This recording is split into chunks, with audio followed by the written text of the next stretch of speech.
பிரபாகரனுடைய அன்பு தம்பியாக வாழும் பிரபாகரனாக வாழ்ந்து கொண்டிருக்கக்கூடிய எங்கள் அண்ணன் செந்தமிழ் சீமான் அவர்களுக்கு என்னுடைய பணிவான வணக்கத்தையும் மரியாதையும் தெரியப்படுத்தி கொண்டு தமிழ் சமூக கூட்டமைப்பைச் சேர்ந்த தமிழர்களுக்கும் தலைவர்களுக்கும் தென்னிந்திய ஃபார்வர்ட் பிளாக் கட்சியினுடைய அமைப்பு செயலாளர் தங்கம்ஜி, வடசென்னை மாவட்ட தலைவர் பழனி தாஸ் உள்ளிட்டவர்களை வணங்கி, நான் நடந்து வருகின்ற பொழுது அண்ணனிடத்திலே ஒன்றை சொன்னேன், அதை உங்களிடத்திலே சொல்ல முடியாது. ஆனால் இவ்வளவு ஒரு கட்டுக்கோப்பாக, இவ்வளவு ஒரு ஒழுக்கமாக, ஒரு சிறு அளவு கூட மதுபான வாடை இல்லாமல் இங்கே அமர்ந்திருக்கக்கூடிய என் நாம் தமிழர் கட்சியினுடைய அனைத்து நிர்வாகிகளுக்கும், என் அன்பு சகோதர சகோதரிகளுக்கும் என் பணிவான வணக்கத்தை தெரிவித்துக் கொண்டு, நான் பல்வேறு வரலாறுகளை பேச விரும்பவில்லை. நான் எப்படி பேசுவேன் என்று என்னோடு இருப்பவர்களுக்கு தெரியும். உரிக்க உரிக்க ஒண்ணுமே இல்லாத திராவிடத்தை உரித்து பார்த்ததிலே நானும் ஒருவன். அதனால் நான் நேராக விஷயத்துக்கு வருகிறேன். ஜாதி வாரியான கணக்கெடுப்பு எதற்கு எடுக்கப்பட வேண்டும் என்று சொன்னால், இங்கே பல்வேறு தலைவர்கள் வந்திருக்கிறார்கள், அந்தந்த சமூகத்தை சேர்ந்தவர்கள். ஆறுமுக கவுண்டரை கேட்டால் 2 கோடி சொல்லுவார். அண்ணன் ஏர்போர்ட் பொறுத்தையை கேட்டால் அவர் கொஞ்சம் சிகப்பாக இருக்கார், 3 கோடி சொல்லுவார். இங்கே கவிக்குமாராக இருக்கட்டும், முத்து ரமேஷ் நாடாராக இருக்கட்டும், பூமிநாதனாக இருக்கட்டும், அவரவர்கள் ஜாதி பெருமை என்ற பேரிலே சொன்ன ஒரு 40 கோடி வரும். ஆனால் தமிழ்நாட்டில் இருப்பவர்கள் எத்தனை பேர் என்று சொன்னால் 8.5 கோடி தான். இதுதான் திராவிட சூழ்ச்சி.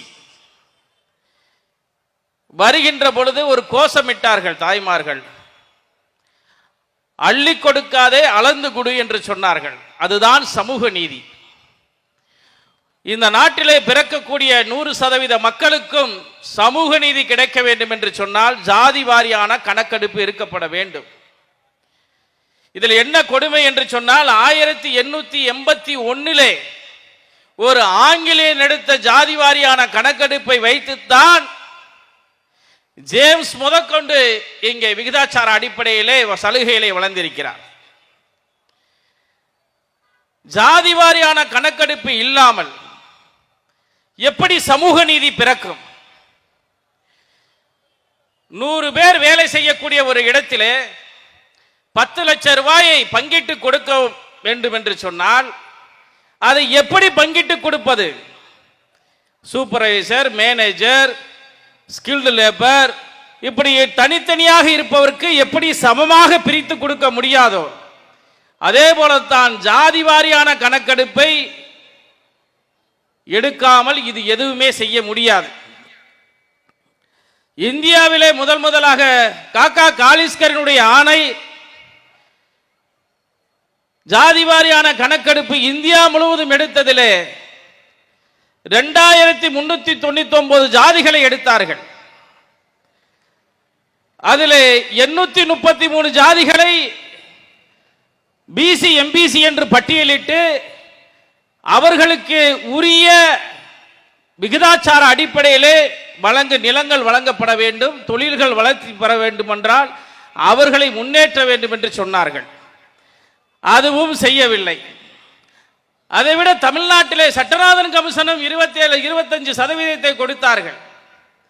விபி சிங் 27% கொடுத்தால் தன் ஆட்சியே போய்விடும் என்ற நிலை இருந்தால் கூட 27% பிசி பிற்படுத்தப்பட்ட, மிகவும் பிற்படுத்தப்பட்ட மக்களுக்கு கொடுத்த ஒரு மனிதன் விபி சிங்.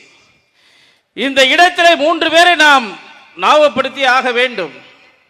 ஒன்று விபி சிங், இன்று காடுவெட்டி குரு ஐயா ராமதாஸ், அதை தாண்டி முன்னாள் முதல்வர் ஜெயலலிதா அம்மை அவர்கள்.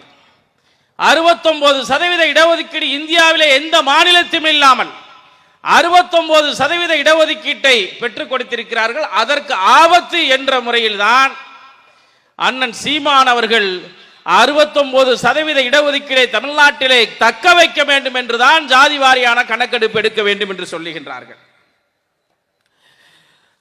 மேலும் சட்டமன்றத்திலே திரு ஸ்டாலின் அவர்கள் ஜாதி வாரியான கணக்கெடுப்பு எடுக்கிறோம் என்று சொல்லி அனைத்து கட்சி கூட்டங்களை கூட்டி அனைத்து ஆதரவும் பெற்ற பிறகு அவர் சொன்ன அடுத்த வார்த்தை, நாங்கள் ஜாதி வாரியான கணக்கெடுப்பு எடுக்க முடியாது, மேலே இருக்கவன் தான் எடுக்க முடியும் என்று சொல்லி நிதி கொடுக்கவில்லை.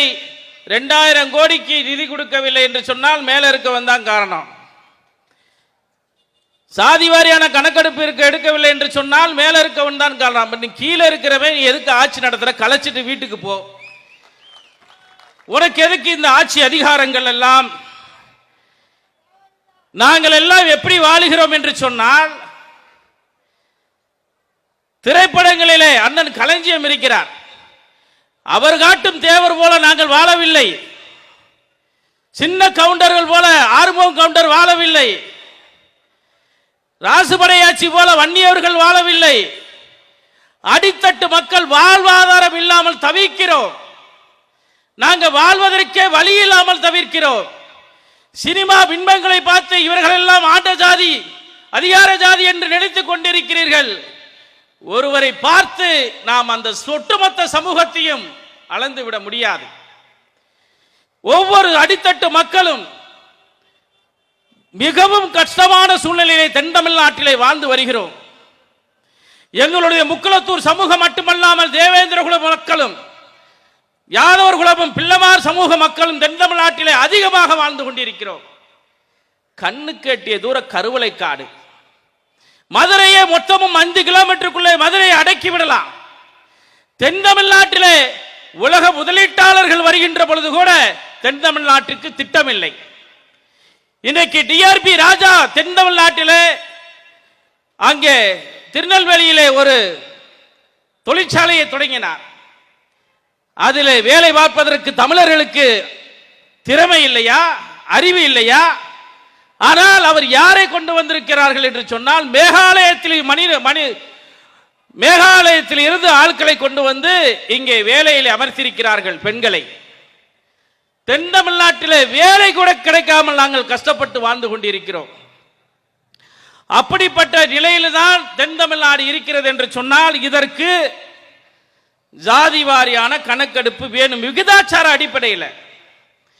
நான் கூட நினைத்தேன், என்ன அநியாயத்திற்கு வன்னியர் சமூகம் 10.5% இடம் கேட்குது, இடஒதுக்கீடு கேட்குது என்று நினைத்தேன். ஆனால் அவர்களே மனம் இறங்கி இன்றைக்கு ஜாதி வாரியான கணக்கெடுப்பு எடுக்க வேண்டும் என்று சொல்லுகிறார்கள் என்று சொன்னால், இதுதான் சமூக நீதி.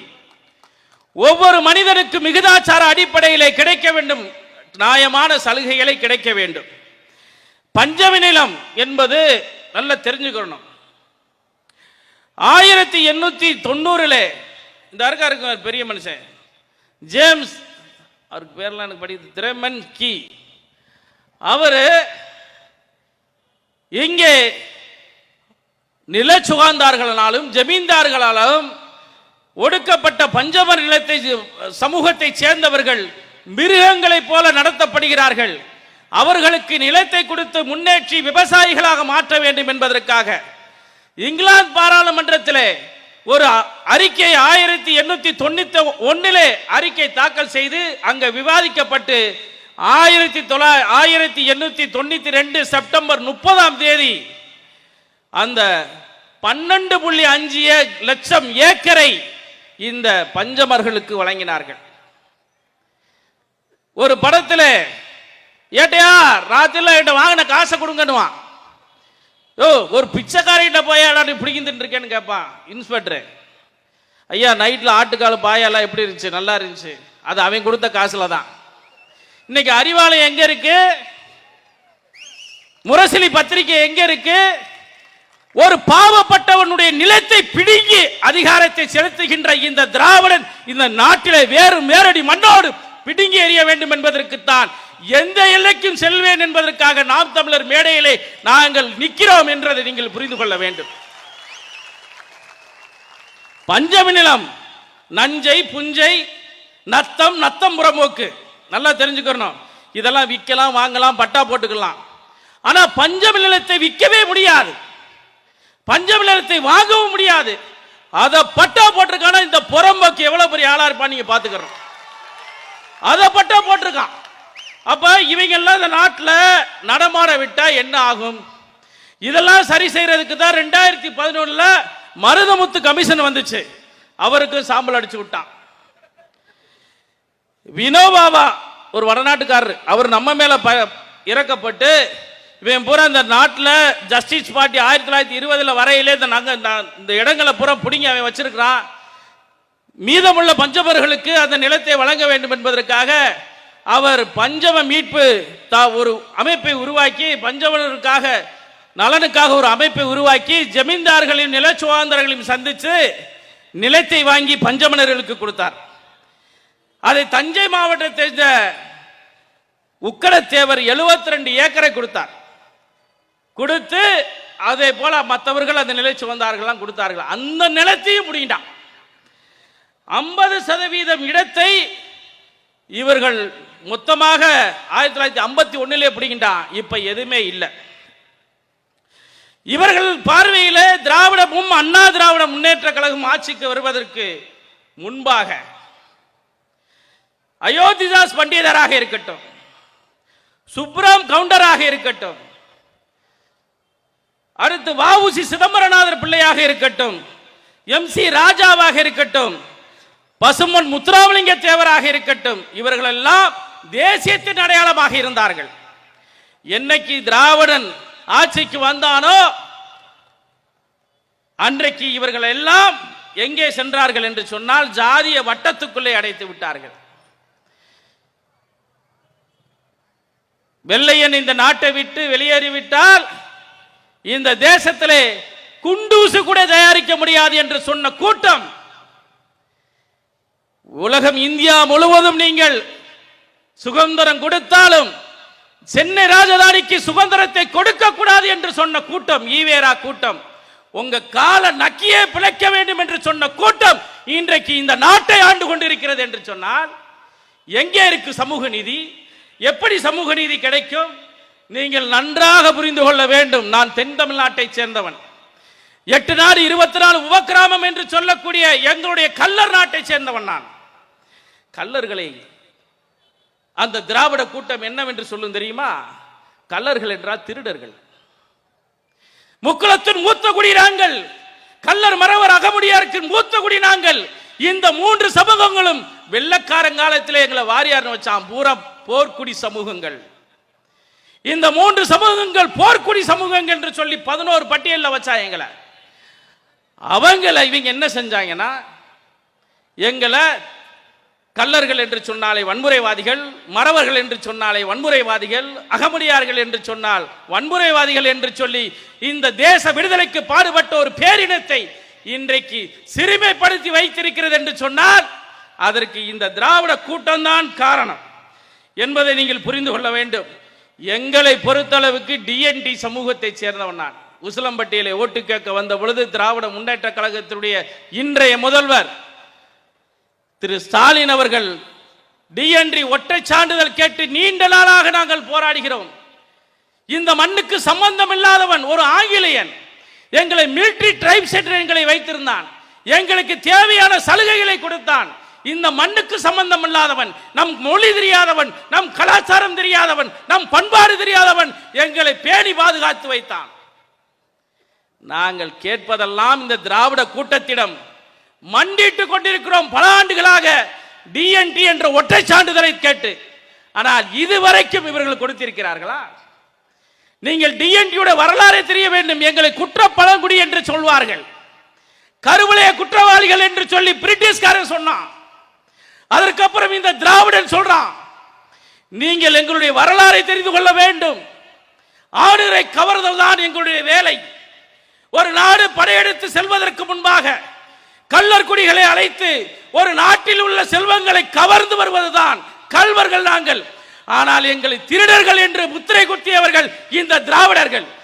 ஒரு நாட்டில் பொருளாதார வீழ்ச்சியை ஏற்படுத்தி அந்த நாட்டை மண்டியிட செல்வதனுடைய வேலைதான் எங்களுடைய வேலை. எங்களுக்கு பின்பாக வாளேந்தி போவார்கள் மறவர்கள், அதற்கு பின்பாக அகமுடியர்கள் வாளேந்தி போவார்கள். ஒரு நாட்டில் உள்ள செல்வங்களை காப்பதற்காகவும் நாட்டை வெல்வதற்காகவும் பயன்படுத்திய எங்களுடைய சமூகம் இன்னைக்கு டிஎன்டி சான்றிதழ் யார்கிட்ட கேட்கிறோம்?